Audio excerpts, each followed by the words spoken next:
Cigarette জ্বালায়। ঠোঁটে নিয়ে টানতে টানতে রাফিয়ার অপরিচিতার দিকে এগিয়ে আসে। অপরিচিতার দিকে তাকে মুচকি হাসে বলে, কেমন আছিস? অপরিচিতার কোনো কথা বলে না। আবির পাশে এসে দাঁড়ায়। রাফি কেবল বকা দৃষ্টিতে তাকিয়ে আছে। আবিকে ওর চেনা চেনা মনে হচ্ছে। হ্যাঁ, এটা ওই পাগলটা যে কিনা রাহির সাথে থাকতো। তাহলে কি রাহি মানে রাহাত আর আবির মানে Niloy, the king of Rafian city? Rafi কথাগুলো ভাবতে থাকে। আবির রাফির দিকে তাকিয়ে বলে, আমাদের বাড়ির পাশেই তো তুই থাকতি। আমার বোনের বয়সে ছিলি। আমার অনেক ছোট তোরা। তোর মা মারা যাওয়ার পর তুই নিজেই তোর বাবাকে মেরে ফেলেছিলি। এখনো চিনতে পারিসনি? কথাটা বলে পাশে দাঁড়িয়ে থাকা আবি অপরিচিতার মুখ থেকে রুমালটা খুলতে বলে। মুখ থেকে রুমাল খুলে রাফির দিকে তাকায়। রাফি বলে ওঠে, নেহা, নেহা, তুমি এখানে? নেহা আমার বোন। মানে তুমি নিলয় ভাইয়া? আমি সেই নিলয় যাকে মারতে পুলিশেরা ধরতে, এমনকি তোকে এখানে যে পাঠিয়েছে সেও হয়তো আমাকে মারতে খুঁজছে। আমি সেই নিলয়। তুমি ওই নেহা না যার সাথে আমি ছোটবেলায় খেলা করেছি, একটি স্কুলে পড়েছি, রোজ একসাথে যেতাম, খেতাম, ঘুরতাম? আমি ওই নেহা। তুমি আসবে ভাইয়া তা জানতো, আর তাই তোমার উপর আমি ভার্সিটি থেকে নজর রাখি। কিন্তু তোমাকে কে পাঠিয়েছে? আমি নিজেই জানি না। আমার কাছে শুধু মেসেজ আসতো, আর কিছুই জানি না। ওকে, তোমাকে খুন হতে হবে, মানে খুনের মাইন্ড গেম খেলতে হবে। তোমাকে যে পাঠিয়েছিল সে আসবে, আর এদিকেও অনেকটা কাজ সহজ হয়ে যাবে। সময় হয়ে এসেছে সামনে আসার। মেহরাব সাহেবের সাথে শেষ চালটা বাকি আছে, এবার দেখানোর পালা। শের কে বাচ্চা শেরই হতা হয়। নিলয় বাইক চালিয়ে চলে আসে। নিলয়দের থেকে কিছুটা দূরে দাঁড়িয়ে থাকে নীলা। সে রাফি, নেহা, আবিকে এভাবে দেখবে কখনোই ভাবেনি। নীলা এখনও নিলয়কে আবি হিসেবেই চিনে। মনে মনে ভেবে নেয় কালকে রাফি আর নেহাকে খুব করে ধরবে। আবি এভাবে হঠাৎ পরিবর্তন হয়ে ওদের সাথে কি কথা বলল, আর ওরাই বা এখানে কেন? কথাগুলো ভাবতে ভাবতে ওর নিজের গাড়ির কাছে আসে। ঠিক কিছুটা দূর আরও একজনের ছায়ামূর্তি দেখতে পেল নীলা। অবাক দৃষ্টিতে তাকিয়ে থাকে। কালো লম্বা কোট পরে দাঁড়িয়ে আছে, মুখটা ঢাকা। নীলার দিকে তাকায়, সাথে সাথে জঙ্গলের মধ্যে হারিয়ে যায় লোকটা। নীলা কিছু সময় অবাক দৃষ্টিতে তাকিয়ে থাকে। রাফিয়া নেহার উপর নজর রাখছিল নাকি আবির উপর নজর রাখছিল? রাফিয়া নেহার উপর নজর রাখছিল নাকি আবির উপর নজর রাখছিল, নাকি আবার উপর নজর রাখছিল? না না, আমার উপর কেন রাখবে? আবির উপর। আবি তাহলে কে যে ওর উপর নজর রাখবে? আব্বুর লোক বলে? তবে কি আব্বুর উপর বিপদ হতে যাচ্ছে? কিন্তু না, এটা হবে না। আব্বু যে ধূর্ত লোক, এতে উনি সামলে নেবে। কিন্তু আমি এক্ষুনি বাবার অফিসে যাব সব কিছু জানতে। আচ্ছা, রাফিয়া নেহার উপর নজর রেখেছে? হতে পারে, কারণ ওরা সাধারণ স্টুডেন্ট ছিল, কিন্তু আজকে ওদের অন্যরকম রূপ দেখছে সবাই। তাহলে কি ওদের বিপদ? কালকে সব রহস্য উদ্ঘাটন করতে হবে আমার। নীলা কথাগুলো ভাবতে ভাবতে সেখান থেকে চলে আসে। এইদিকে রাফি আর নেহা দাঁড়িয়ে আছে পুকুর পাড়ে। দুজন দুজনের দিকেই তাকিয়ে আছে। নেহাকে নিলয় আগে থেকেই জানতো। ভার্সিটির সামনে আবি আর রাহি সেদিন দুজন পাগল ঘুরত, নীলার জন্য, নেহার জন্য আর রাফিকে জানার জন্য। রাফি নেহার কাছে সরে এসে দাঁড়ায়। কেউ কোনো কথা বলছে না। নেহা আস্তে করে রাফির হাত ধরে। রাফি মুচকি হেসে নেহার দিকে তাকায়। তারপর রাফি নেহাকে জড়িয়ে ধরে। একসাথে বাঁচার স্বপ্ন দেখে। আবি মেহরাব সাহেবের অফিসে চলে আসে। মেহরাব সাহেব একা রুমের মধ্যে বসে ইজি চেয়ারে হেলান দিয়ে দোল খাচ্ছে। আবি অবাক হয়, যেখানে সবার থাকার কথা সেখানে মেহরাব সাহেব একা একা বসে আছে। আবিকে দেখে মেহরাব সাহেব বলে, আমার কাছে এসো, বসো। আবি কোনো কথা বলে না। মেহরাব সাহেবের পাশে যেয়ে বসল। মেহরাব সাহেব বসা থেকে উঠে দাঁড়ায়। কয়েকবার পায়চারি করে একটু থেমে বলতে থাকে, আবি জানো, রাহিনা নিলয়ের বন্ধু রাহাত। মানে? আমি জেনে গিয়েছি সে রাহি নয়, রাহাত। কিন্তু কিভাবে? মেহরাব সাহেব সিগারেট জ্বলায়। ঠোঁটে নিয়ে কয়েকটা টান দিয়ে জানলা দিয়ে বাইরে ফেলে আবিরের সামনে এসে দাঁড়ায়। আবি চুপচাপ বসে থাকে। একদিন ঠিক এভাবেই মেহরাব সাহেব নীলার সামনে নিলয়কে নিয়ে মাইন্ড গেম খেলেছিল। আজকে ঠিক সেরকমটাই হতে যাচ্ছে, তবে এবার তার মতো না, আমার মতো করেই হবে। কথাগুলো ভাবে হাবি নামধারী নিলয়। নিলয় ছিল রাফিয়ান জগতের একটা মাস্টার মাইন্ড। সে ছিল মাস্তান, একজন ঠান্ডা মাথার খুনি। তাকে ধরলেও সে উত্তেজিত না হয়ে বরং চুপচাপ বসে শত্রুদের সাথেই হেসে হেসে কথা বলতো। শত্রুরা তাকে নিয়ে ভয়ে থাকলেও সে ভয় পেত না, যেটা বলতো সেটাই করতো। রাহি কেন রাহাত সেটা বলুন।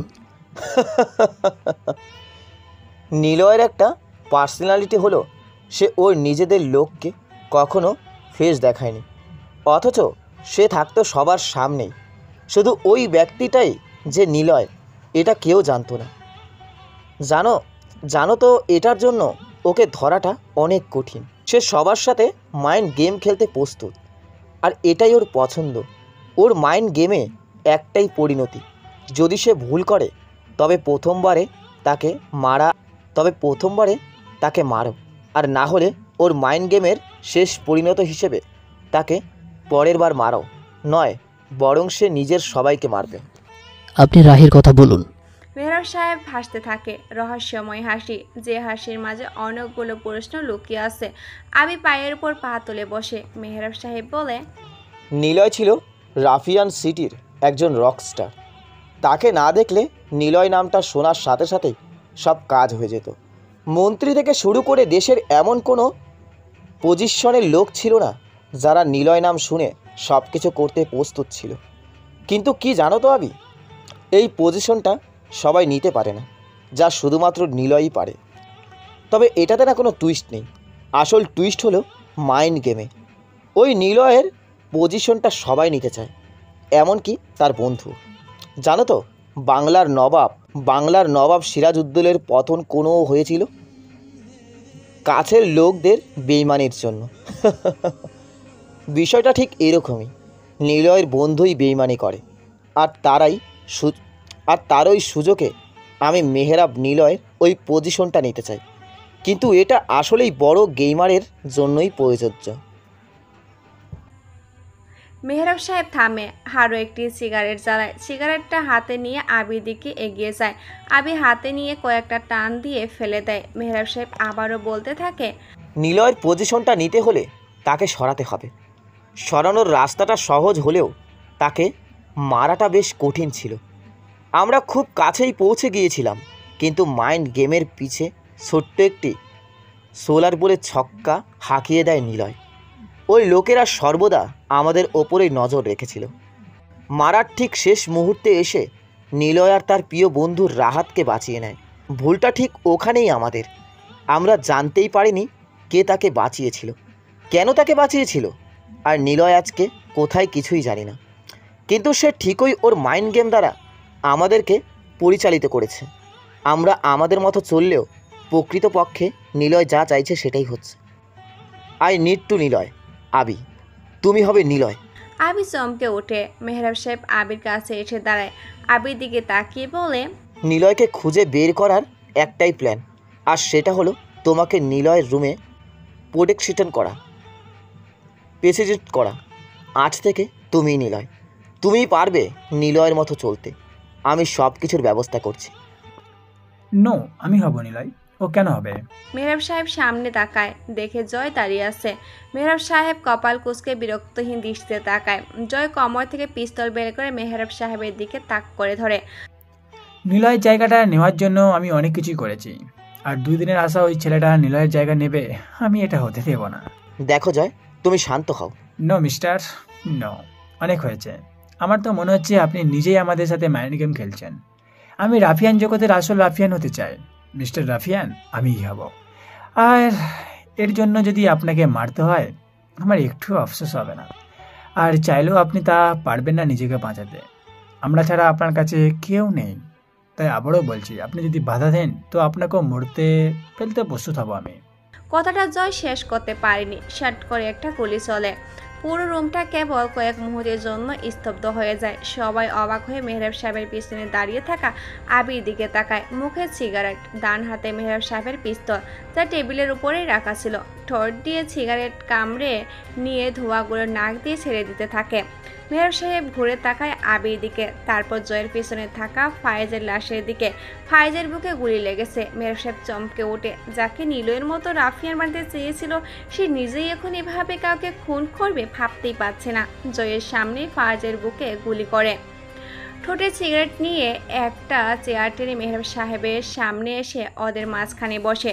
ঠোঁট থেকে সিগারেট নিয়ে পায়ের উপর পা তুলে নিয়ে নাচতে নাচতে সিগারেটে কয়েকটা টান দেয়। সবাই অবাক হয়ে চেয়ে থাকে, যেন মনে হচ্ছে আসল নিলয় ওদের মাঝে বসে আছে। পিস্তলটা হাত নাড়াতে নাড়াতে বলে, কে যেন বলেছিল মেহরাব সাহেবের কেউ নেই। I am Abi and it's my city of Rafian. আর কারো কিছু বলার আছে? মেহরাব সাহেবের বন্ধু আমি। আমার সামনে তাকে অন্য কেউ মারতে পারবে না। জয় কোনো কথা বলে না। একবার আবির দিকে তাকায়, আরেকবার তাকায় মেহরাব সাহেবের দিকে। কেউ কোনো কথা বলছে না। মেহরাব সাহেব জোরে হেসে বলে ওঠে, আমি কখনো ভাবিনি আবি আমার জন্য এমন করবে। সো জয়, চলে যাও। তোমাকে ছোট্ট একটি চান্স দিলাম বেঁচে থাকার। আমি নিলয় নয় যে সুযোগ দেব না, কারণ আমি চাই তোমাদের মনে ভয় জন্ম নিতে। মেহরাব নাম শুনলেই যেন তোমাদের মনে ভয় কাজ করে। মেরে ফেললে তো ভয়টা থাকবে না, তাই চলে যাও। জয় কোনো কথা বলল না। আবি আর মেহরাব সাহেবের দিকে তাকিয়ে সাকিবকে নিয়ে চলে যায়। মেহরাব সাহেব আবির দিকে তাকাতেই আবি বলে, বলেছিলাম না, আমি থাকতে আপনার কোনো ক্ষতি অন্য কেউ করবে না। বন্ধু আপনি আমার। কথাটা বলে আবি মুচকি হাসে। মেহরাব সাহেব অবাক দৃষ্টিতে তাকিয়ে আছে।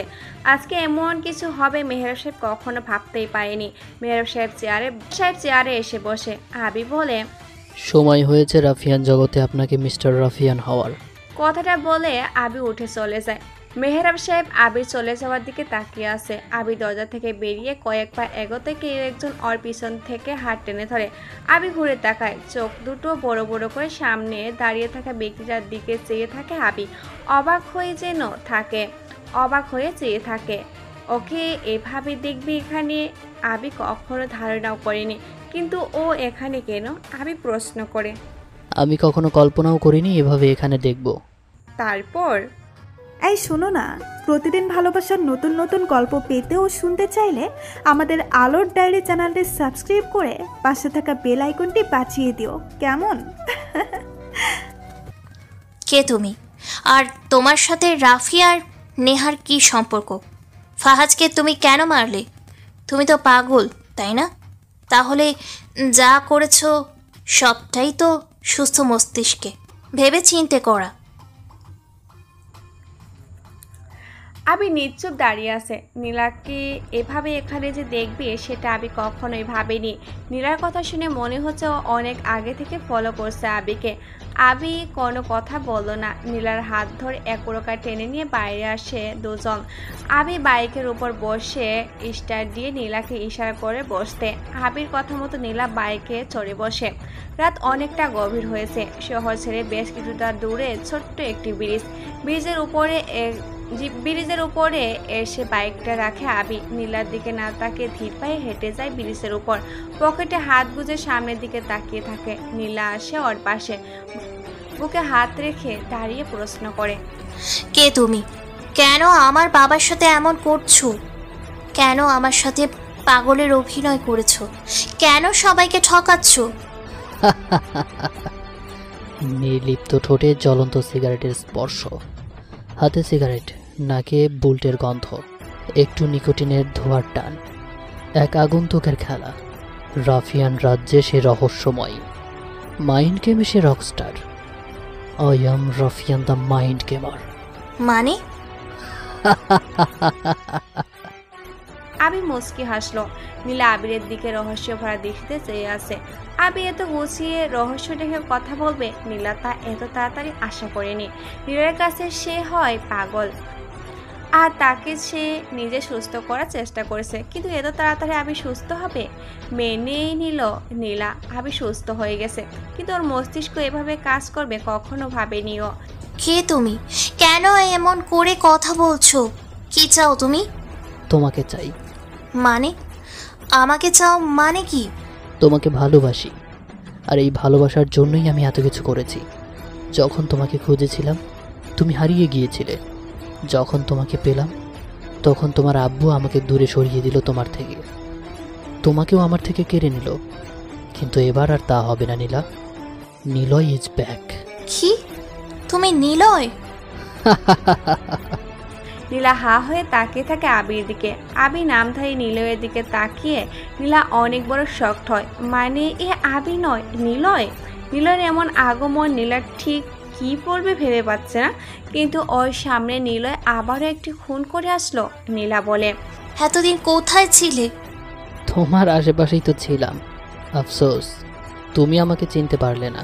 একটা সময় মনে হয়েছিল তুমি আবি নও, তুমি নিলয়, কিন্তু পরে আবারও আবিকে গলিয়ে ফেলেছি। ভালোবাসার মানুষকে চেনা সহজ তখনই হয় যখন তুমি নিজেই সবটা দিয়ে ভালোবাসবে। সে সময় ভালোবাসার মানুষটা কেমন কি করে এসব কিছু কল্পনাতে আসে না। তখন আসে কেবল তাকে কাছে পাওয়ার অদম্য ইচ্ছা আর তাকে আঁকড়ে ধরে বাঁচার ভীষণ রকমের ভালো লাগা। কেন এমন হয়েছে নিলয়? কেন তুমি আর 10টা স্বাভাবিক মানুষদের মতো জীবন লিড করলে না? কেন তুমি স্যার মানে তোমার বাবাকে মেরে ফেলেছিলে? কেন তুমি এখানে এসে খুন করলে? কেন এত কিছু করলে? এত প্রশ্ন কেন করছো নীলা? তোমার কাছে ভালোবাসার মানুষটার ব্যাকগ্রাউন্ড পরিষ্কার হওয়া দরকার, সে কেমন তা জানা দরকার। সব ঠিক আছে, কিন্তু আমার কাছে ভালোবাসা হলো বর্তমানে সে কেমন সেটা দেখে ভালোবাসা। তবে শোনো, ভালোবাসা দেখে শুনে জেনে বুঝে হয় না, ভালোবাসা হয় মন থেকে। তাকে এক কথায় বিশ্বাস করার সৎ সাহস থাকা দরকার। আমাকে তুমি ভালোবেসেছিলে আমার বন্ধুসুলভ ব্যবহার দেখে। যখন জানতে পারলে আমি একজন খুনি, তখনই চলে আসলে আমার কাছ থেকে। ভালোবাসার জায়গাতে ঘৃণা করতে লাগলে। এক ঝটকায় ভালোবাসা কমে গেল। জানতে তো পারতে আমি খুন কেন করেছি, বা আদৌ আমি খুন করেছি কিনা। ভালো তোমাকে সবাই বাসবে, কিন্তু তোমাকে সঠিকভাবে বোঝার জন্য কেউ থাকবে না। ভালোবাসার জন্য পাগলামো সবাই করতে চাইবে, কিন্তু তোমাকে ঠিক মতো বুঝে তোমাকে কেউ ভালোবাসবে না। শুয়োরের বাচ্চা আর বাচ্চা শুয়োরের মধ্যে পার্থক্য কোথায় জানো? উচ্চারণে পার্থক্য, কিন্তু প্রকৃতপক্ষে তারা শুয়োরের বাচ্চাই হয়, আর তারা তাদের জাত অনুযায়ী চলে। শুয়োরের বাচ্চা গালি না হলেও প্রাণীটি নিকৃষ্ট জাতের বলে সেটা কোনো মানুষকে বললে রাগ হয়। কথাগুলো তোমাকে কেন বলছি খুনা একদিন বুঝতে পারবে। তোমাকে ভালোবেসেছিলাম, কথা দিয়েছিলাম। নিলয় যাকে কমিটমেন্ট দেয় সেটা কোনোদিন সে নিজে নষ্ট করে না। তোমাকে খুঁজে পেয়েছিলাম, দূরে ঠেলে দিলে আবার এসেছি, আবারও দূরে ঠেলে দিতে চাইছো। তোমাকে প্রপোজ করার মতো কিছুই বলছি না, তবে কথা দিচ্ছি, একবার ভালোবেসে আমার হাতটা ধরো, বেস্ট হাজব্যান্ড হয়ে দেখাবো আমি। আর নিলয় যা বলে তাই করে। নীলা চুপচাপ নিলয়ের দিকে তাকিয়ে আছে। নিলয় নীলার থেকে উত্তর জানার জন্য অপেক্ষা করতে আছে। নীলা কিছু সময় নিলয়ের দিকে তাকিয়ে থেকে কয়েক পা পিছিয়ে এসে চলে আসতে থাকে। নিলয় জোরে হেসে ওঠে। মেহরাব সাহেবের থেকে নেওয়া পিস্তলটি কোমর থেকে বের করে আকাশের দিকে তাক করে ইচ্ছামতো ফায়ার করে নীলা থমকে দাঁড়ায়।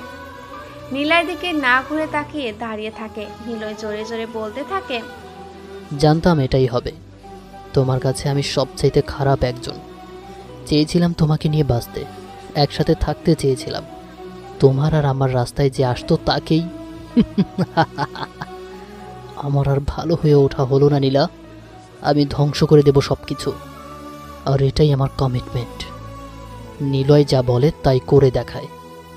তোমার জন্য আমি এত কিছু করেছি, আর আজ তুমি। রক্তের খেলাতে একটাই সমাপ্তির রেশ দেখা যায়, আর সেটা হলো মৃত্যু। আমি সবাইকে মারব, কেউ আমাকে মারতে পারবে না। আমি মরব তোমার সামনে এসে, নিজের হাতে নিজেকে মেরে ফেলব, আর এটাই আমার নিলয় পুরো কথাটা শেষ করতে পারেনি। নীলা দৌড়ে এসে নিলয়কে জড়িয়ে ধরে। নিলয়ের বুকে মুখ গুজে দিয়ে ফুপিয়ে কেঁদে উঠল নীলা। কাঁদতে কাঁদতে নীলা বলে, বড্ড ভালোবাসি তোমাকে, তোমাকে আমার কাছে চাই, সব সময়ের জন্য কেন হারিয়ে যাও আমার থেকে বারবার? আমার কি দোষ? আমার তো ইচ্ছে আছে অনেক, আমি তোমাকে ভালোবাসি। তুমি যেমন হও না কেন, তোমাকে ঠিক করার দায়িত্ব আমার। তুমি খারাপ হলেও আমার, ভালো হলেও আমার।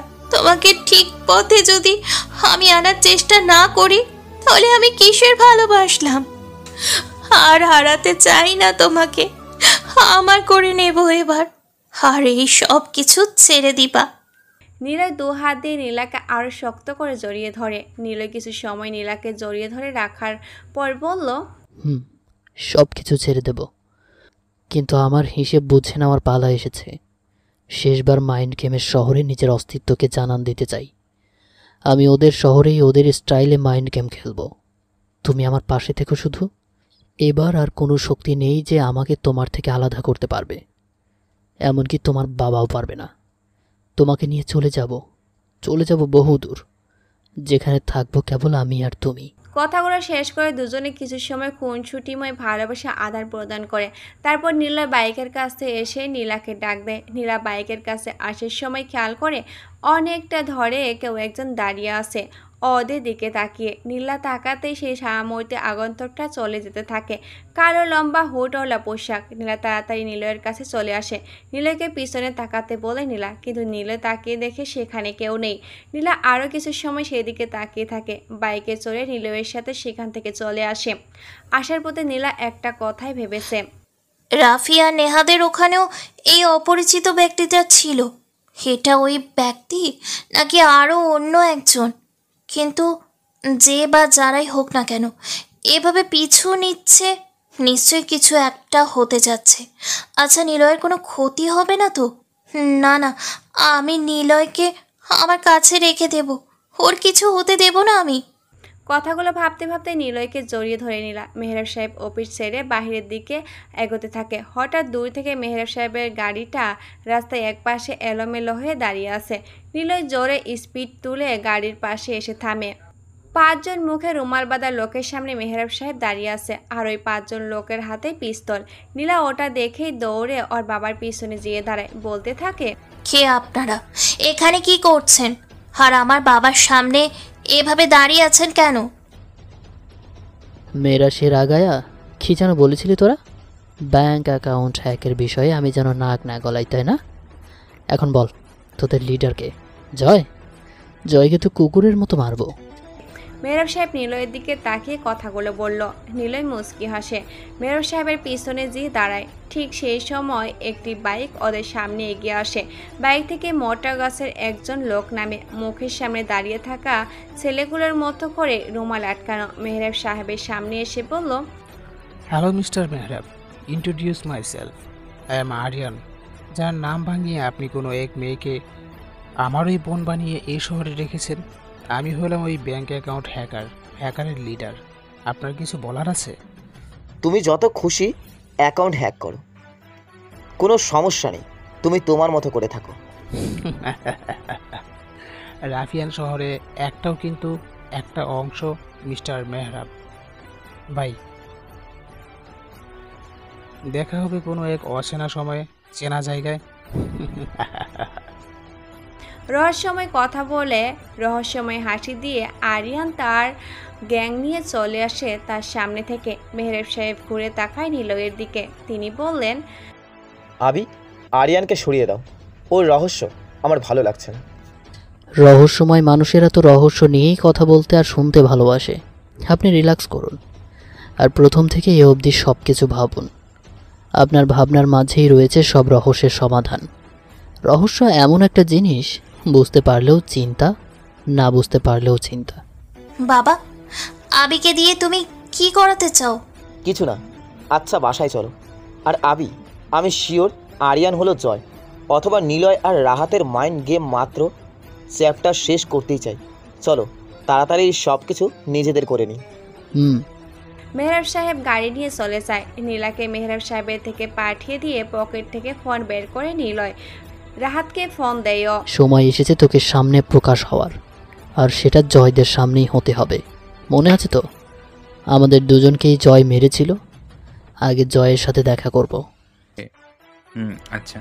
নিলয় ফোন কেটে দেয়। জোরে একটি শ্বাস নেয়ও, কিন্তু কেন যেন ওর মনে হচ্ছে কিছু একটা ভুল সে করতে যাচ্ছে। সব কিছু এত সহজভাবে হওয়াটা ওর কাছে ঠিক মনে হচ্ছে না। কিছু একটা হবে, কিন্তু কি সেটা নিলয় ভেবে পাচ্ছে না। তোমাকে একটা প্রশ্ন করি।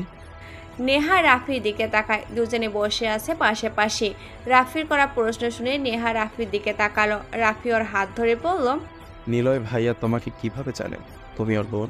আমি নিজেই জানি না কিভাবে জানেও। না মানেনি, কিন্তু ছোটবেলার সব কিছু সে দেখিয়েছে। আর মেহরাব সাহেবের সবটা তো আমি জানি। আমি যেখানেই থাকি সেখানেই একটি ডায়েরি ছিল, যা এখন নেই। ওখানে নিলয় আর আমাকে নিয়ে রাখা ছিল, আরও অনেক কিছুই ছিল। নিলয় ভাইকে জয় যেই দিন শেষ করতে চেয়েছিল সেদিন ওনাকে কেউ একজন বাঁচায়, আর তারপরে আমার সাথে পরিচয় হয়। ওনাকে যে হসপিটালে রাখা হয়েছিল তার পাশেই মেহরাব সাহেব আমার সাথে রোজ দেখা করত। নিলয়ের ব্যাপারে বলতো সে নাকি আমাকে মারতে চায়, আমার পরিবারকে এসে মেরেছিল। এসব কিছু শুনতাম আমি, খুব রাগ হতো। নিলয়কে খুঁজে মারার ইচ্ছাটা মনের মাঝে প্রবল হতে থাকে। তখন বলি আমি রাফিয়ান হয়ে নিলয়কে মারতে চাই। মেহরাব আঙ্কেল আমাকে সব কিছু শিখতে সাহায্য করে। একদিন পুরনো বাড়িতে ফিরছিলাম, রাস্তায় কয়েকজন ছেলেরা ঝামেলা করে। তখন ঠিক অতটা সাহস হয়ে ওঠেনি আমার। সে সময় নিলয় ভাইয়া এসে সবাইকে এমনভাবে পিটিয়েছিল যা দেখে আমি অবাক হয়ে গিয়েছিলাম। ওনার সাথে সেদিন থেকে পরিচয় হয়। আমি তখনও জানতাম না উনি নিলয় বা আমার ভাইয়া। ওনার থেকে জেনেছিলাম রোজ আমার সাথে যে ব্যক্তিটা দেখা করে সে আসলে কে। আমি ওকে বলেছিলাম আমার বাবা, কারণ মেহরাব সাহেব আমাকে ছেলে হিসাবে অনেকের কাছে পরিচয় দিয়েছে। এসব কিছু শুনে নিলয় ভাইয়া হাসতো। আস্তে আস্তে আমাদের ফ্রেন্ডশিপ তৈরি হয়। ওনাকে একাই থাকতে দেখতাম, হাতে পায়ে মাথায় চোট লাগা অবস্থায় দেখতাম। ওনাকে জিজ্ঞাসা করতাম কেন মেহরাব সাহেবের কথা শুনলে উনি হাসে। এক সময় তিনি সব কিছু ক্লিয়ার করেন। প্রথমে আমি অবাক হয়েছিলাম, এমনকি তাকে মারতেও গিয়েছিলাম, কিন্তু কোনো একজন ব্যক্তি সবটা কোনো একজন ব্যক্তি মানে কে সে? একদিন তাকে দেখেছিলাম, আর সে এসে এমন কিছু বলেছিল যা গ্রহণযোগ্য ছিল। তারপর তাকে আমি দেখিনি। নিলয় ভাইয়ার সব কিছু আমি তখন জানি। ওনার প্ল্যান অনুযায়ী আমি ভার্সিটিতে যাই, তোমার সাথে পরিচয় হয়। তোমার কথা ভাইয়া আমাকে বলে। কিন্তু আমি যে কারোর নির্দেশে এইখানে এসেছি এটা ভাইয়া কীভাবে বুঝলো? তবে কি আমার উপরে ওনার লোকেরা নজর রেখেছেন? আমাকে বা আমার দিয়ে কি করাতে চায় জানি না, তবে আমি ভাইয়ার কিছু হতে দেব না। এটা শেষ অবধি আমি ওনার সাথে থাকবো। আর তুমি যদি না থাকো তাহলে আফসোস নেই, তবে কষ্ট পাবো। অপেক্ষাতে আছি ভাইয়ার কলে। দুজন বসে বসে আরো কিছু সময় গল্প করে। তারপর আমাদের প্ল্যানটা এবার কাজে লাগাতে হবে।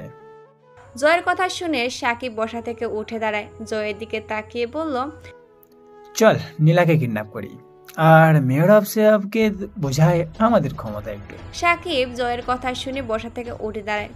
ঠিক তখনই শুনতে পায় অনেকগুলো বাইকের শব্দ। ওরা পিছনে ঘুরে তাকায়, দেখে কতগুলো বাইক চালিয়ে কয়েকজন জয় আর সাকিবের দিকে আসছে। জয়দের সামনে এসে বাইকগুলো থেমে যায়। হেলমেট খুলে সবাই বাইক থেকে নামে। জয় শব্দ করে বলল, আরিয়ান ভাই তুমি? আমি। কিন্তু তুমি এখানে কেন? কারণ এখানে আমাকে তোর প্রয়োজন।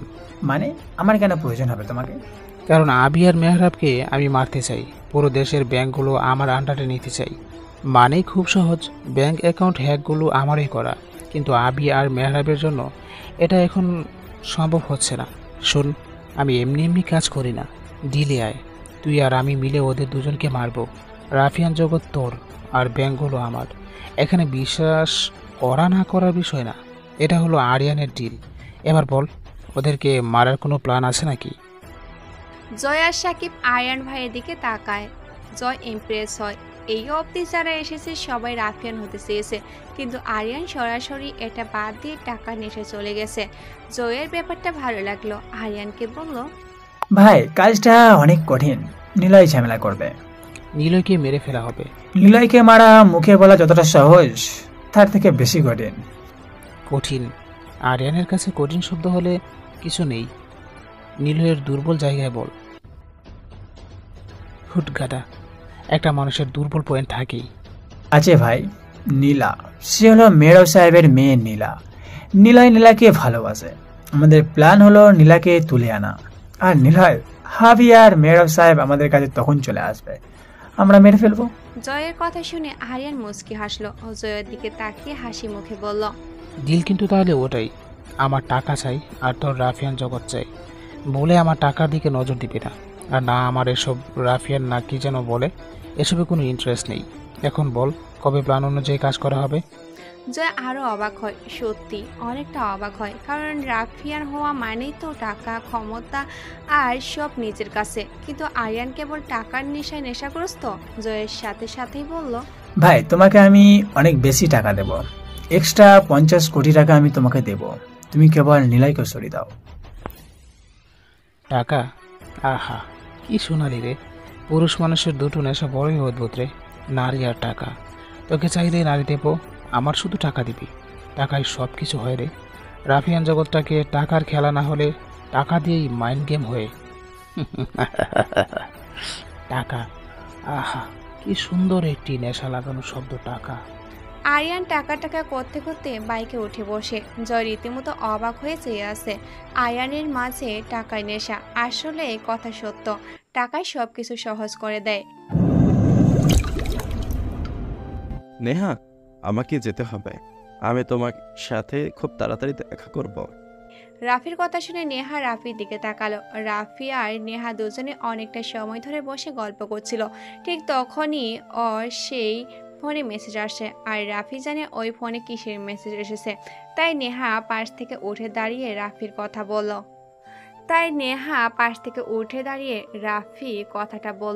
নেহা বলে, কি হয়েছে? আমি এখন যাচ্ছি, পরে কথা বলবো। রাফি আর দাঁড়ায় না, নেহার থেকে চলে আসে। বাইকের উপরে বসে পকেট থেকে ফোন বের করে, সেখানে লেখা, খাঁচায় বন্দি থাকা পাখি কেবলই ডানা ছাপতে তার হিংস্রতা প্রকাশ করে। গলায় বেল থাকলে বন্দি থাকে তারা শুধুমাত্র শিকড়ে বন্দি থাকা অবস্থায় ঘেউ ঘেউ করে তাদের হিংস্রতা প্রকাশ করে। যে কেউ তাদের কাছে যে দেখতে পারে, কিন্তু বনে থাকা সিংহ যতই চিড়িয়াখানায় থাকুক না কেন, সিংহের কাছে কেউই যেতে পারে না। এটাই হলো হিংস্রতা। কাজটা ঠিক করলে না, তুমি খাঁচা থেকে বেরিয়ে গেলে অপেক্ষা করো, মৃত্যুর খেলাতে তোমাকে স্বাগতম। রাফি বাইক স্টার্ট দেয়। কোথায় যাবে ও জানে না। কিছুদূর আসার পর ও দূর থেকে দেখে এই রাতের পরিবেশে কোন একজন রাস্তার মাঝখানে বরাবর বাইক নিয়ে পিছনে ঘুরে তাকিয়ে আছে। লোকটার সামনে কয়েকজন লোক দাঁড়িয়ে পুরো রাস্তাটা ব্লক করে রেখেছে। রাফি থামে, বাইক থেকে নেমে দাঁড়ায়। কয়েক সেকেন্ড দাঁড়িয়ে থেকে সে এগিয়ে যেতে থাকে লোকটার দিকে। আশেপাশে সবগুলো ল্যাম্পপোস্টের বাতি যেন নিভে যেতে লাগলো। ঠিক লোকটা যেখানে দাঁড়িয়ে আছে তার পাশে দুটো ল্যাম্পপোস্টের আলো দিয়ে যাচ্ছে। রাফি খুব কাছে যায়, লোকটার পিছন থেকে ডাক দিয়ে বলে, কে? এভাবে রাস্তার মধ্যে কেন দাঁড়িয়ে আছো? লোকটা কোনো কথা বলে না, ঘুরে রাফির দিকে তাকায়।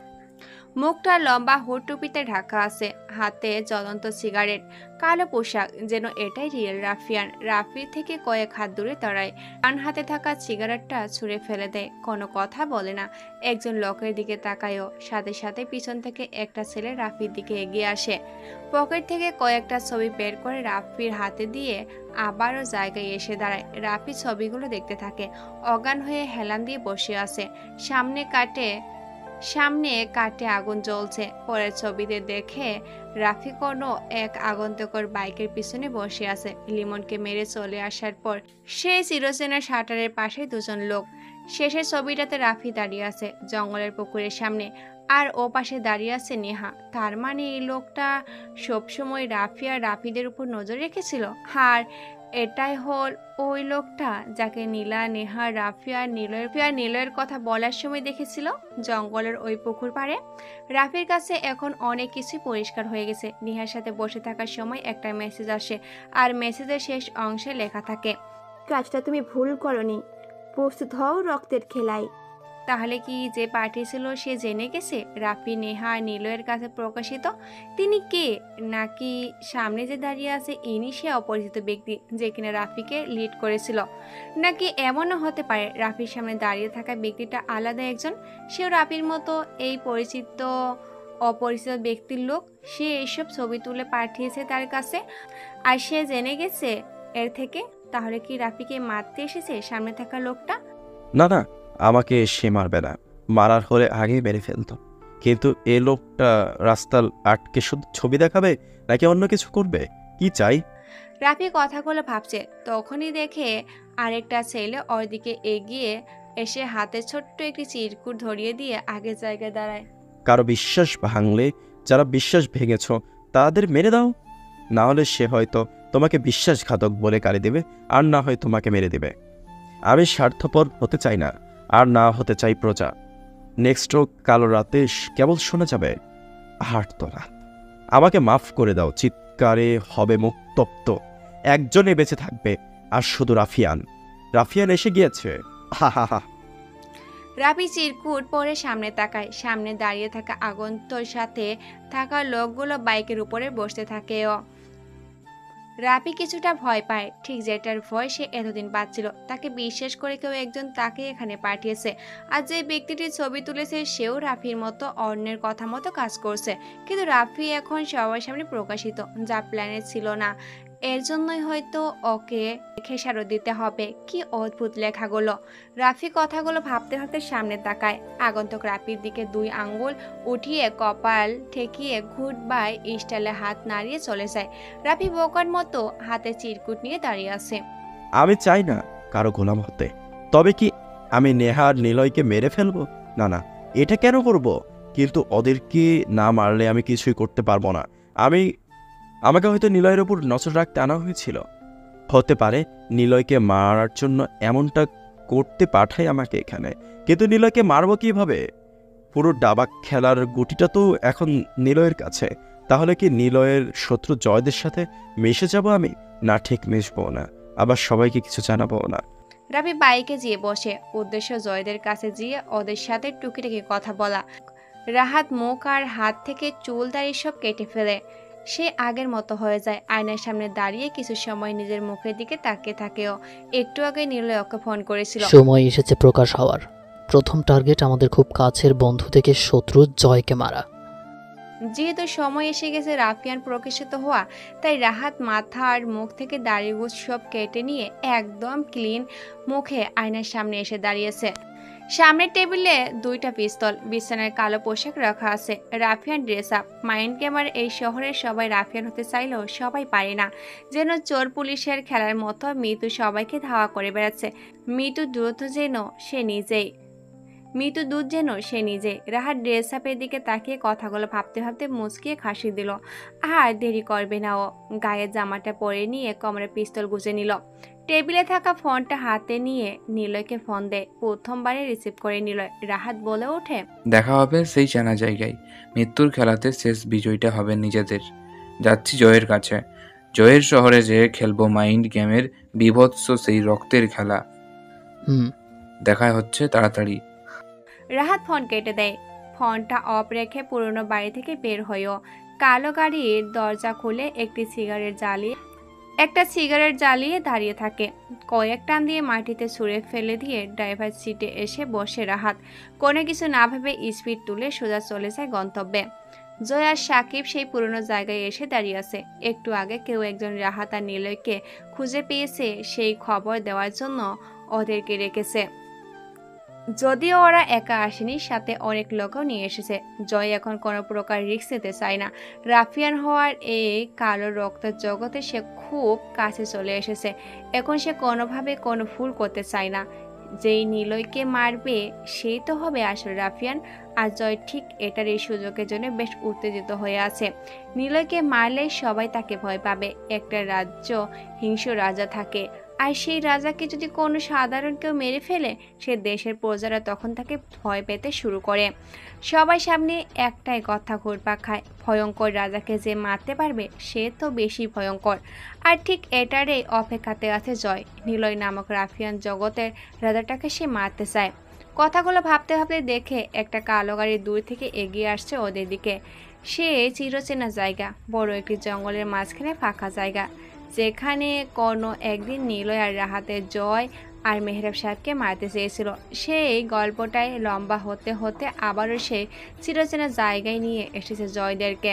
কিন্তু প্রথমে জয়ের সাথে অনেকেই ছিল, আস্তে আস্তে সবাই হারিয়ে গেছে। এখন জয় এসেছে চেনা জায়গাতে, একজন বেঈমান আর একজন রাফিয়ান। কি দারুণ এক রাফিয়ান জগতের খেলা, বেঈমান ভার্সেস রাফিয়ান।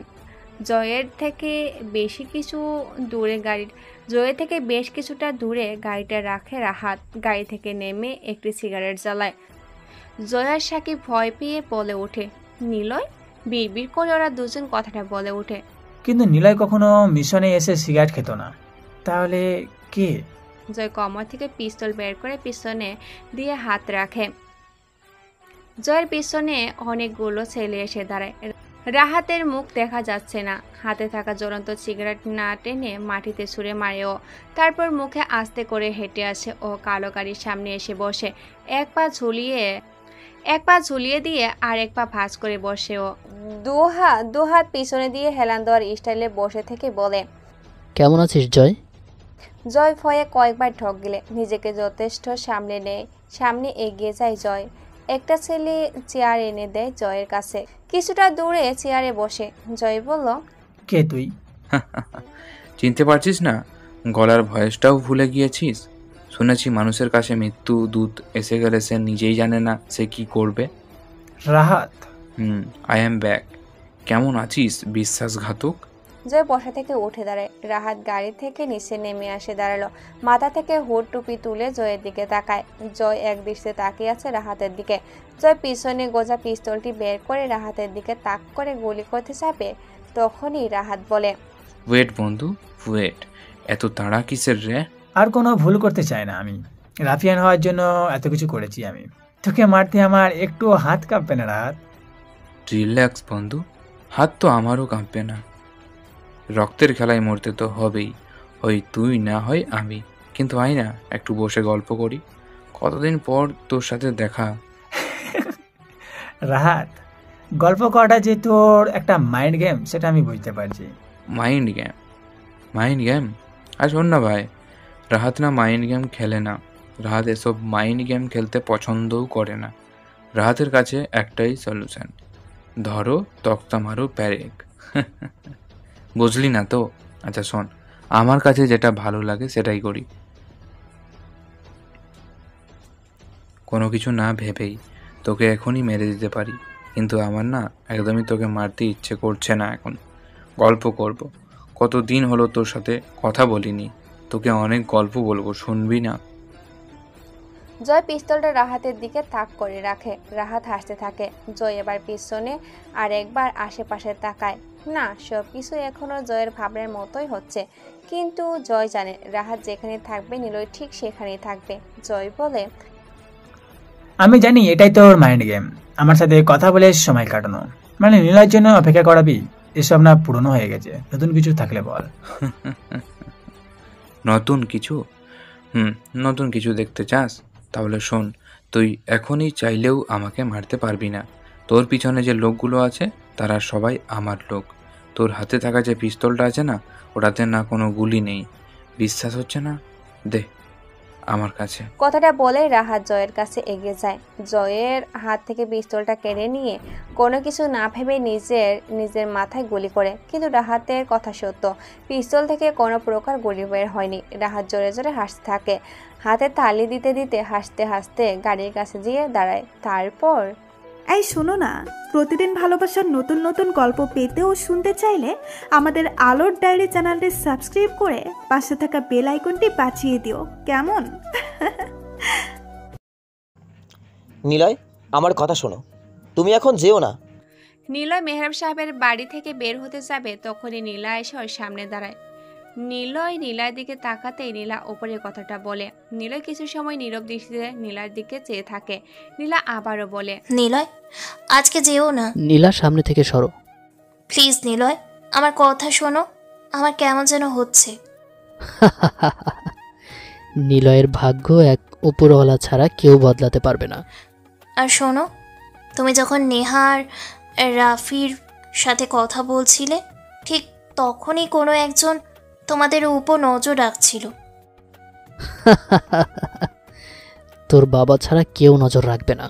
মজা না নিলয়, সত্যি কেউ নজর রাখছিল, তোমাদের মতো পোশাক পরা ছিল। আমি জানার চেষ্টা করেছি কিন্তু মেলাতে পারি না কে হতে পারে। আর আমার বাবা ওটা কখনো হতে পারে না। নীলার কথা শুনে নিলয় দাঁড়িয়ে যায়। নীলার দিকে তাকায়ও। নিলয় ভাবতে থাকে, কে হতে পারে লোকটা? এটা আবার নতুন কে আসলো? এরকমটা তো প্ল্যানে ছিল না। তাহলে কে ও? নীলাও তো এই ব্যাপারে আমাকে মিথ্যে বলবে না। তাহলে কে ওই আগন্তুক? নীলা নিলয়ের হাত ধরে বলে, আমার মনে হচ্ছে ওটাই আসল ভিলেন। আমার বাবার থেকে সে বেশি ভয়ঙ্কর হবে। আরে ধুর, এসব ভাবতে হবে না। প্লিজ নিলয়, আমার কথা শোনো।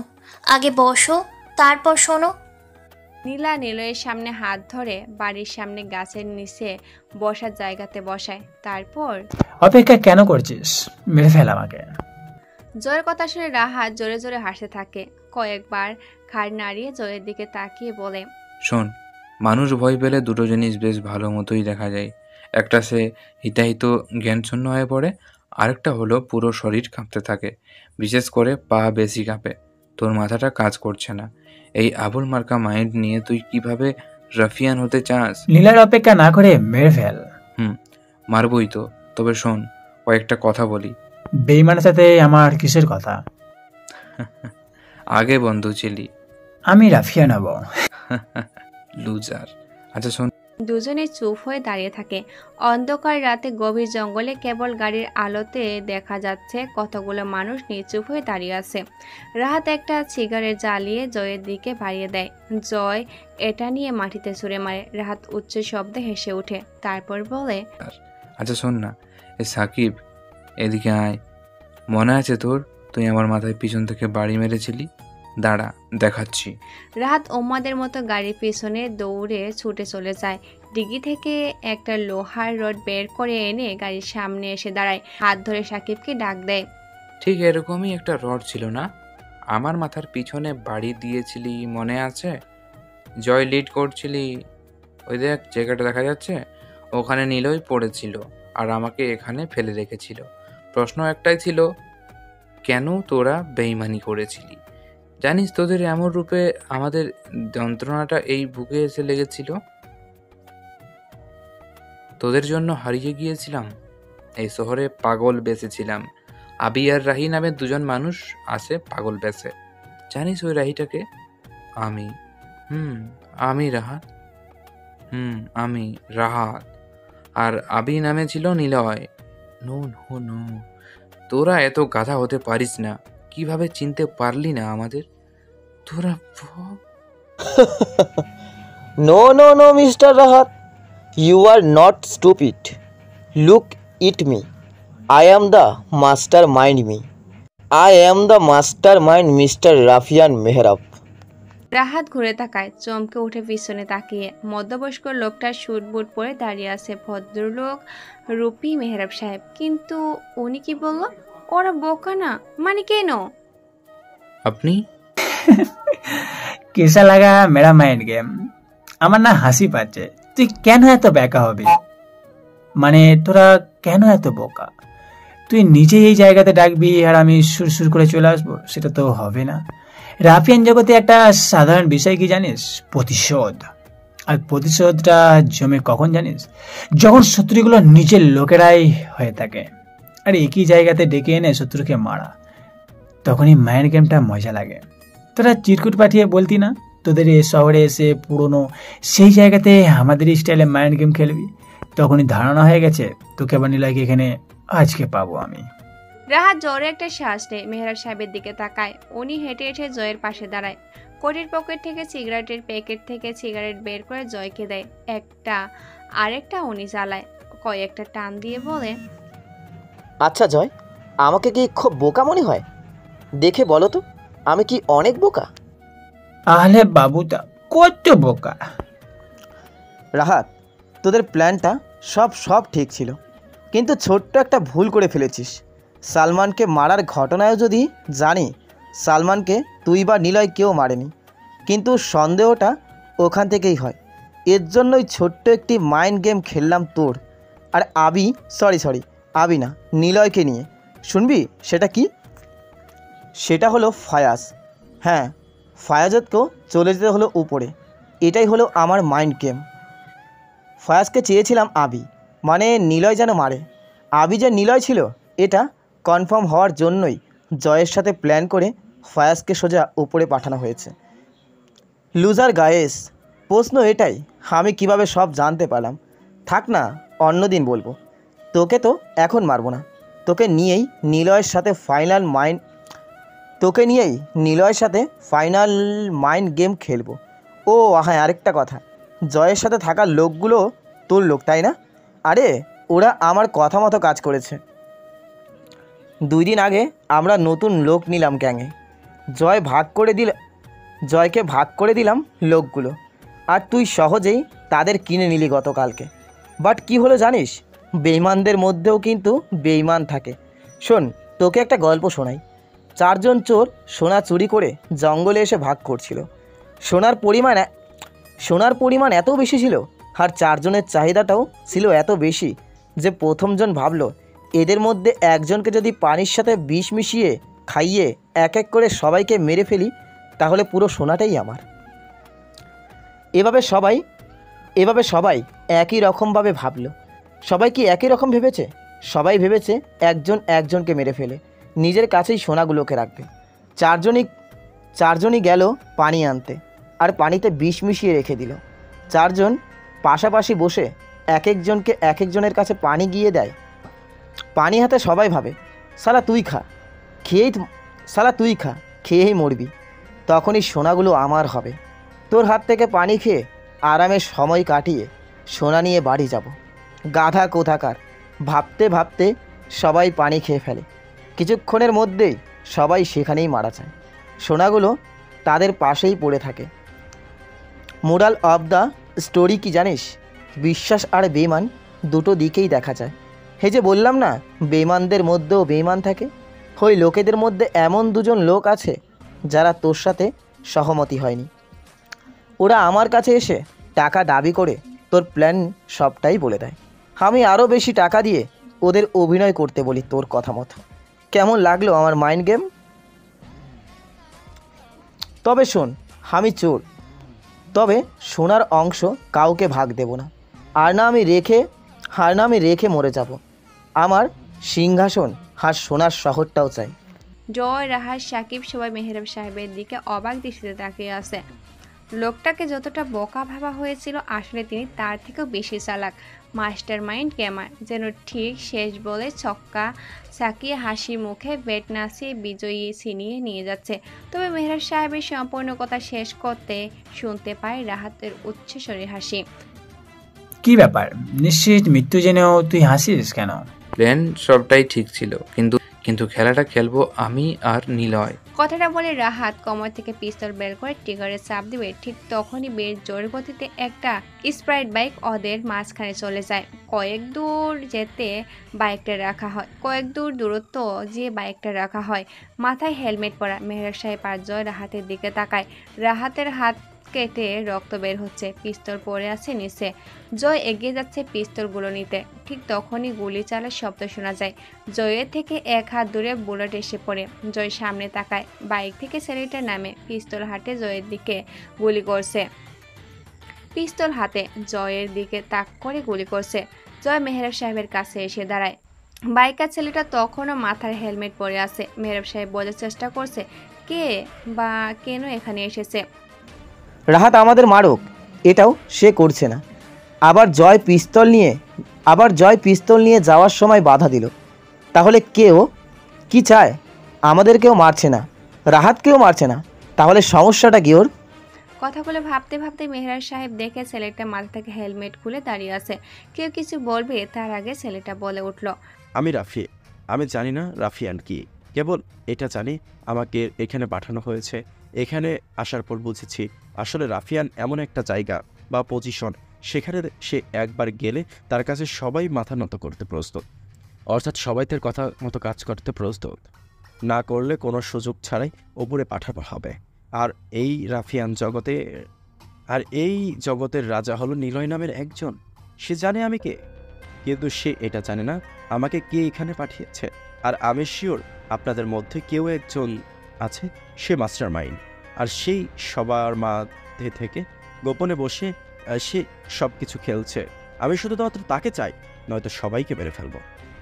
আমি এখানে। রাফির কথা শুনে কিছু সময় রাহাত, জয়, সাকিব আর মেহরাব সাহেব চুপ হয়ে দাঁড়িয়ে থাকে। তারপর চারজন একসাথে উচ্চস্বরে হাসতে থাকে। রাফি ওদের হাসি দেখে হাওয়াতে ফায়ার করে। জয় এগিয়ে যাবে, তখনই মেহরাব সাহেব কানে কানে বলে, আমার একটা প্ল্যান আছে, শোনো।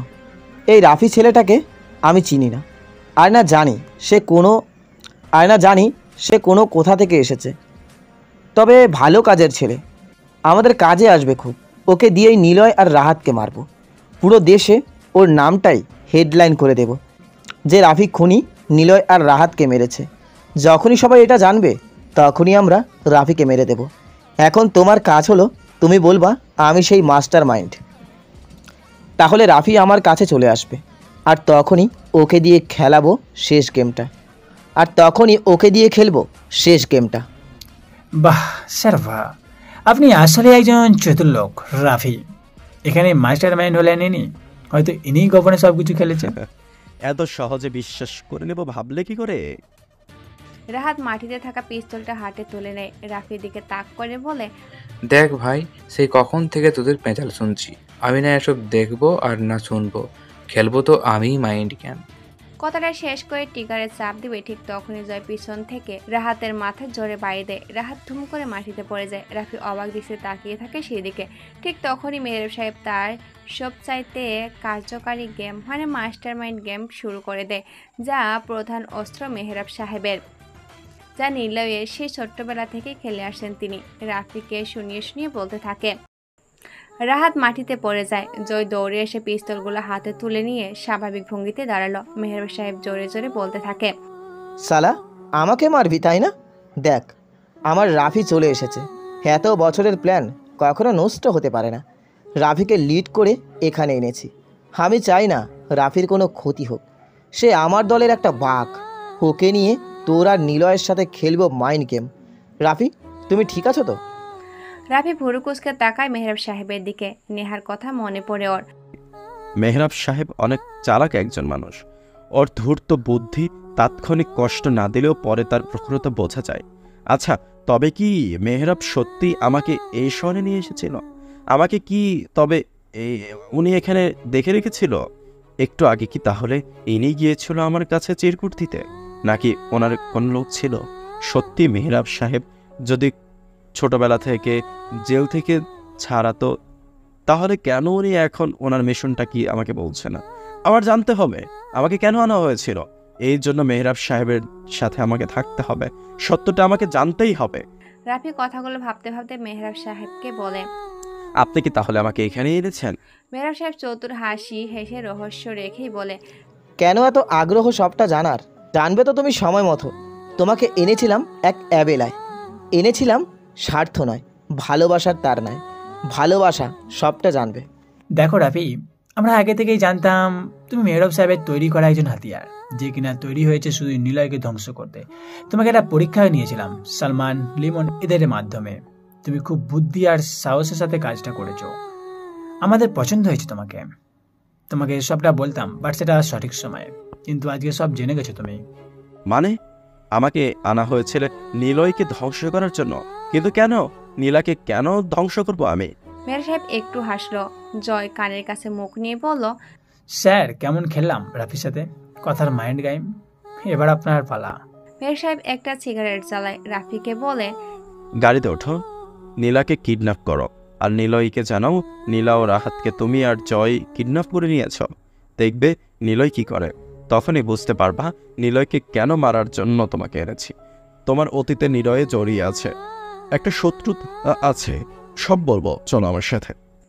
নিলয় সিগারেট জ্বালায়। পাশে নীলা বসে আছে। নীলা বিড়বিড় করে অনেক কিছু বলছে নিলয়কে, কিন্তু নিলয় সবগুলো শুনে না। ওর মাথার মধ্যে একটাই চিন্তা, এখন যেতে হবে। কথাগুলো ভাবতে ভাবতে নিলয়ের ফোন বেজে ওঠে। অচেনা নাম্বার, রিসিভ করে ও। হ্যালো প্রিয় বন্ধু, কেমন আছিস? চিনতে পেরেছিস? আমি জয়, তোর বন্ধুরে। ভাবিস তোর নাম্বার কোথায় পেলাম? সহজ হিসেব পরে বলবো। কি জন্য ফোন দিলাম শোন আগে। তোর বেস্ট ফ্রেন্ড, সরি আমারও তো বন্ধু হয়, রাহাত। রাহাতকে সোজা থাক বলবো না, লাশটা দেখে যা। আর শোন, তোকে সরাসরি চ্যালেঞ্জ করলাম, সাহস থাকলে রাহাতের লাশটা তুই নিজে একা নিয়ে যা। মনে রাখিস চ্যালেঞ্জটা আমি তোকে দিয়েছি, তাই এটাতে রুলসটা আমারই তৈরি করা। একা আসবি, আর কোনো অস্ত্র ছাড়া। ভয় পাস না যেন আবার। নিলয় চুপ হয়ে ফোনটা কানে ধরে। নীলা ওপাশ থেকে বলে, কার ফোন? কে করেছে? কি বলো? নিলয় কোনো উত্তর দিল না। ফোনের ওপাশ থেকে আবারও জয় বলে, এখনই বের হয়ে গেল নাকি তোর? সারা সাহস থাকলে আয় সেই পুরনো জায়গায়, যেখানে তোকে মরাটা সম্পূর্ণ করতে পারিনি, সেখানেই চলে আসবি। আচ্ছা, একটা গুড নিউজ শোন, রাতকে এখনো মারিনি, বুঝলি? তাকে আধমরা করে রেখেছি। তুই আসবি, তোর সামনেই ওকে মারবো। আয় ভাই, একটু তাড়াতাড়ি আয়। নীলার ফোন কেটে দেয়। কমর থেকে পিস্তল বের করে নীলার কাছে দেয়। কিছু সময় নীলার মুখের দিকে তাকিয়ে থেকে বলে, এই প্রথম হয়তো আমি কারোর কথা দিয়ে কথা রাখতে পারবো না। আজকে হয় মরবো, না হয় মারবো। তবে মরার পার্সেন্টেজ অনেক বেশি। নীলা, ভালো থেকো। তোমার কিছু হবে না নিলয়, আমি তোমাকে এখন আটকাবো না। আমি দেখতে পাচ্ছি তোমার বিজয়। একটা রিকোয়েস্ট, আমার বাবাকে আমার সামনে কখনো মারবে না। তোমার বাবা জেনে গিয়েছে আমি আবি নয়, নিলয়, তাই তোমার বাবা জয়কে নাম্বার দিয়ে কল করিয়েছে। নীলা কথাটা বলে চলে আসার জন্য কয়েক পা বাড়ায়। নীলা দৌড়ে নিলয়ের সামনে দাঁড়ায়। চোখের দিকে তাকায় নীলা। নীলয় অপর লোকে তাকিয়ে আছে নীলার দিকে। নীলা আর দেরি করে না। নিলয়ের ঠোঁটে অল্লার লিপস্টিকের প্রলেপ ঠোঁট মিশ্রিত করে কিছু সময় দাঁড়িয়ে থাকে। নিলয় নীলাকে ছাড়িয়ে নেয়, আর দাঁড়ায় না, সোজা বাইক নিয়ে চলে আসে চেনা রাস্তায়। কিছু সময় পর সেই পুরনো জায়গাতে চলে আসে নিলয়। দূর থেকে দেখে অনেকগুলো গাড়ি দাঁড়িয়ে আছে। মাঝখানে বসে আছে জয় আর রাফি। রাহাত আর মেহরাব সাহেবকে দেখা যাচ্ছে না। নিলয় কিছুটা দূরে বাইক রেখে নেমে দাঁড়ায়। আশেপাশে তাকায়, সব কিছু স্বাভাবিকই আছে। নিলয় পায়ে হেঁটে এগিয়ে যেতে থাকে জয়দের দিকে। কয়েক পা হাঁটার পর নিলয়ের কানে ভেসে আসে গঙ্গরানির শব্দ। নিলয় খেয়াল করে পাশে একটা গাড়ির ডিগি থেকে শব্দ আসছে। নিলয় ডিগি খুলে দেখে সেখানে মেহরাব সাহেবকে মুখে টেপ আর হাতে দড়িতে বাঁধা রাখা হয়েছে। নিলয় মেহরাব সাহেবের মুখ থেকে টেপ খুলে দেয়। মেহরাব সাহেব হাঁপাতে হাঁপাতে বলে, আবি, তুমি এখানে? আমাকে বাঁচাও, জয় আমাকে তুলে এনেছে, আমাকে এখান থেকে নিয়ে চলো। কিন্তু আপনাকে? নিলয় আর কোনো কথা বলতে পারে না। থুম করে একটা শব্দ হয়। নিলয়ের মাথার পিছনে হকি স্টিক দিয়ে জোরে একটা বাড়ি মারা হয়। নিলয় ছিটকে পড়ে। পিছনে ঘুরে তাকিয়ে দেখে আরিয়ান দাঁড়িয়ে আছে, ওর হাতে হকি স্টিক। মেহরাব সাহেব জানে আরিয়ানকে জয় নিয়ে এসেছে টাকা দিয়ে।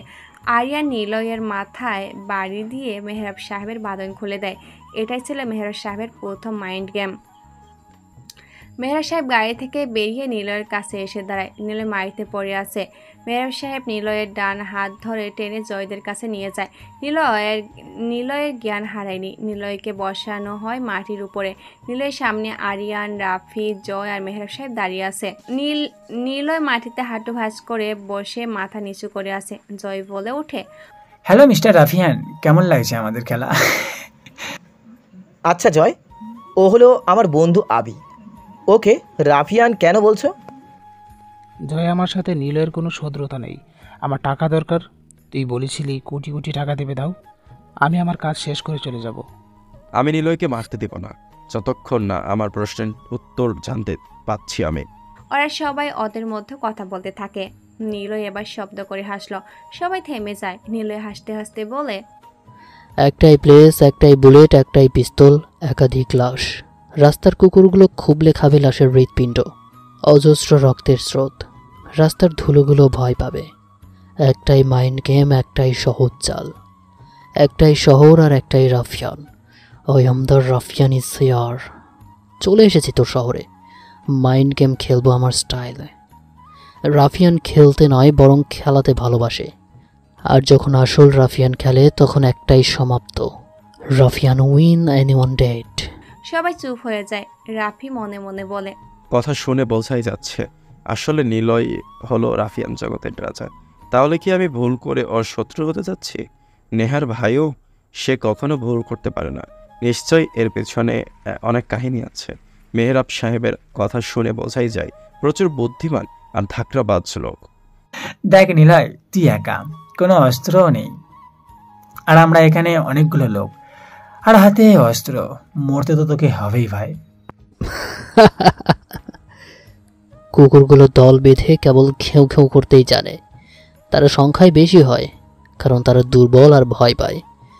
কিন্তু সিংহ একাই শিকার করে, আর শিকারটাকে নিয়ে খেলতেও ভালোবাসে।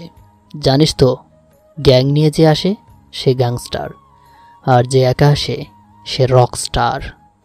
তোদের সবাইকে মারতে অস্ত্র লাগবে না, ছোট্ট একটা মাইন্ড গেমে যথেষ্ট।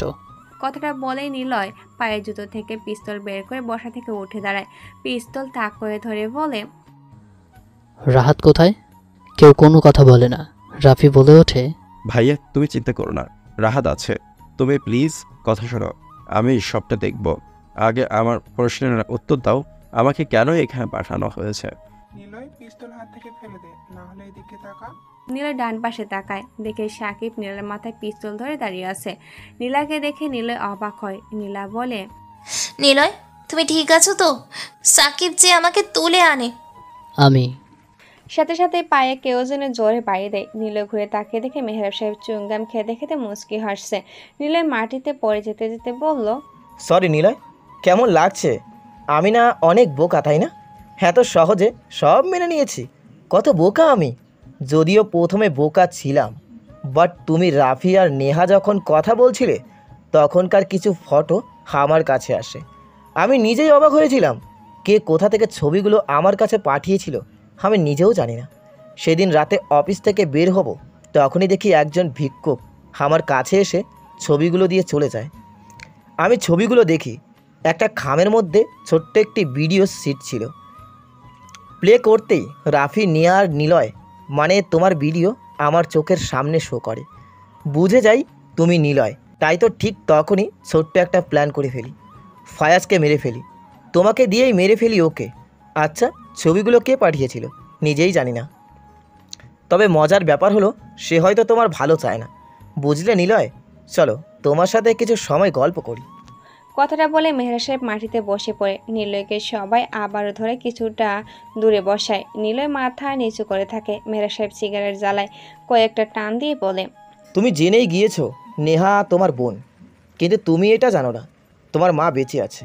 অবাক হচ্ছ? অবাক হওয়ারই কথা। ভয় নেই, তোমার মা বাবা বোনকে আমি মারিনি। জানো তো নিলয়, আমি না বড্ড খারাপ লোক। দেখো না, দেখো দেখো, তোমাকে দুর্বলতা ছিলই না, অথচ এখন তিনটে দুর্বলতা তোমার সামনে। নীলা, নেহা আর তোমার মা। এখন বলো কে সেরা, আমি না তুমি? যার কাছে এতদিনে মা ছিল মৃত, হুট করে মা বেঁচে আছে শুনে অবাক হলেও সেটা দুর্বলতা প্রকাশ করে না। আর সিংহের দুর্বলতা থাকলেও গর্জনে সবাই ভয় পায়। নেহা আমার বোন, এটা আমি জেনেছিলাম অনেক আগে। তোকে কে বাঁচিয়েছিল সেদিন? যেদিন তোকে এখানে মারতে চেয়েছিলাম সেদিন কে বাঁচিয়েছিল? আহা জয়, সবটা জানবে তো? তারপর ওকে সোজা